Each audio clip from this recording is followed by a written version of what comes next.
ben, qu'est-ce qui vous anime? Qu'est-ce qui fait que vous êtes là? Vous êtes là, vous auriez pu être médecin, vous auriez pu être épicier, vous auriez pu être caissière au champ ou pharmacienne, je ne sais rien. Mais vous êtes là. Et vous allez travailler dans un cabinet dentaire. Pourquoi? Qu'est-ce qui vous anime? Qu'est-ce qui vous porte? Qu'est-ce qui fait que c'est ici plutôt qu'ailleurs? La qualité de vie, c'est quoi? C'est être heureux au travail. C'est être heureux, tout simplement. Le bonheur est un élément extrêmement important dans le travail qu'il faut alimenter. Si vous n'avez pas une qualité de vie, si vous arrivez au boulot, la boule au ventre, même si vous gagnez, vous êtes dentiste, vous gagnez 3 fois plus que les autres, ben ça ne durera qu'un temps. À un moment donné, vous en aurez marre. Rentabilité, productivité, argent. Oh, la vilaine personne. S'il n'y a pas rentabilité, il n'y a pas qualité de soi, il n'y a pas qualité de vie. Et si vous connaissez un cabinet qui ne gagne pas d'argent et qui fait bien les deux autres éléments, putain, présentez-le-moi. Moi, j'écris une encyclopédie sur lui. Mais je ne l'ai jamais trouvé. Jamais.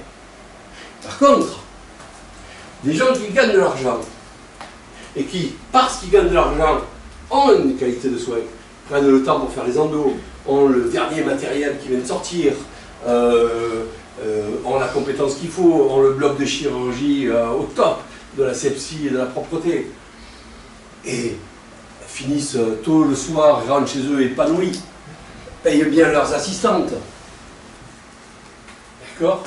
C'est tout ça, quoi. La rentabilité est absolument nécessaire. Ce n'est pas un objectif, c'est un besoin pour satisfaire deux objectifs. D'accord? Donc, on va en parler de ce vilain mot parce qu'il est essentiel. Et que je sois salarié, collaborateur, dentiste, peu importe, je suis concerné par la rentabilité. Parce que s'il n'y a pas de rentabilité, ma rémunération, mes horaires, ma qualité de vie va en supporter les conséquences. C'est évident. D'accord? C'est pour ça qu'aujourd'hui, dans le contexte actuel, il est important de regrouper, d'avoir des cabinets d'une certaine dimension, d'avoir un certain chiffre d'affaires, on n'a pas le choix. Si on est en dessous de ce chiffre d'affaires, on va à la médiocrité. Si vous avez un restaurant, vous êtes obligé de faire minimum tant de couverts et tant de chiffre d'affaires par jour. Parce que si vous ne faites pas ce chiffre d'affaires, ben vous allez commencer à acheter de la viande de moins bonne qualité.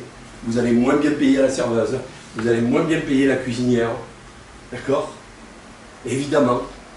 Mais si vous voulez un restaurant avec un bon cuisinier, avec un bon service, avec des bons produits, ben, il faut atteindre un certain seuil de chiffre d'affaires et après vous payez. Après il y a le bénéfice. Mais le bénéfice ne vient qu'après.